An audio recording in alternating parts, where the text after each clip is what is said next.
Senator Cruz from the Republic of Texas. It's so good to have you. Thank you for joining us today. Dana, thanks for having me. Great to be with you. Of course. I've been speaking with some of your colleagues as to how we would approach this Section 230 modification. You've spoken out about Facebook and Twitter and their behavior as a publisher over a platform.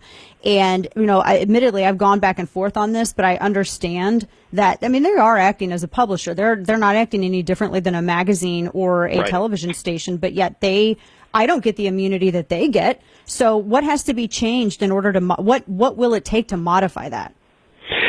Well, Congress could certainly modify Section 230, and I think we should do so to end the special immunity from liability that big tech gets if they're going to be biased, if they're going to censor, if they're not going to be neutral public fora. That was the entire basis for Section 230, was the understanding they'd be neutral.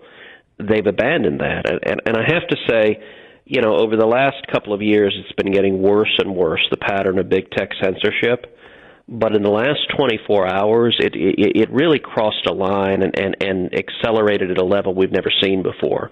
Right. Because what happened, starting with yesterday, the New York Post wrote a story marshaling evidence of corruption of Joe Biden and his son and Ukraine. And Twitter and Facebook both decided to ban that story, to prohibit. If you try to post that story right now on Twitter, you'll be blocked. You're not allowed to post it. Oh, I had my account locked. I linked to Substack, which was talking about the story. If you even share a screen cap, you're locked down, apparently. And they blocked the New York Post itself. And then today, the Twitter doubled down. There was a second story in the New York Post about China, and again, the Biden family and allegations of corruption and millions of dollars paid to paid by the Chinese communists to the Bidens. And once again, Twitter. I tried to tweet that story from the hearing, and it's blocked. They won't allow you to do so. And I'm not aware of big tech before ever blocking a major media publisher.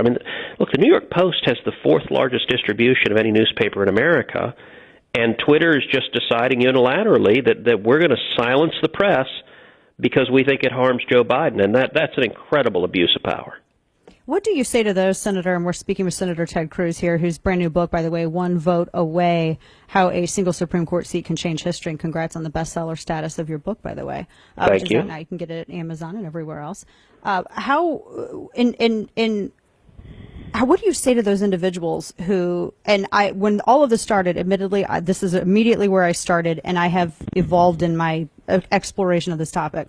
But what do you say to those who say, well, these are private companies and the government can't regulate private companies? Well, magazines are also private companies, but yet they don't have that immunity. How do you respond to those people? So look, these are hard problems. How to solve it is a challenging public policy problem. Nobody in their right mind wants to see a government speech police. That would be a terrible outcome. I've laid out three possible remedies, though, because number one, and you and I just talked about a minute ago, is big tech has this special immunity from liability, Section 230, that nobody else gets. It was a gift. It's essentially a subsidy that Congress has given big tech. They don't have any entitlement to that subsidy. They shouldn't be immune from liability, particularly if they're going to engage in blatant censorship. So that's number one. Number two is the antitrust laws, and the antitrust laws have been on the books for decades. And if you look at the big tech giants, you look at Google, YouTube, Facebook, Twitter, they have power. They have a market cap that by any measure they're bigger and more powerful than Standard Oil was when it was broken up under the antitrust laws. They're bigger and more powerful than AT&T was when it was broken up under the antitrust laws. And it's been... We have about a minute left, not to rush you, but... Well, you can't abuse monopoly power, and that's existing law. And then third is consumer fraud and deception. Their basic promise is that if you follow someone, you'll see what they say. If they follow you, they'll see what you say. They're breaking that promise. They're deceiving consumers, and if you lie to consumers, you can be held liable for that fraud. Yeah, absolutely. We're going to be watching the story as it evolves, and I know you've spoken out quite vociferously about this, and we appreciate that. Senator Ted Cruz, make sure to get his new book. Congratulations, Senator. One Vote Away, How a Single Supreme Court Seat Can Change History. It's a bestseller, and it couldn't be more apropos than right now. Senator Ted Cruz, appreciate it. Godspeed, my friend. Thank you for your time today. Thank you, Dana. God bless.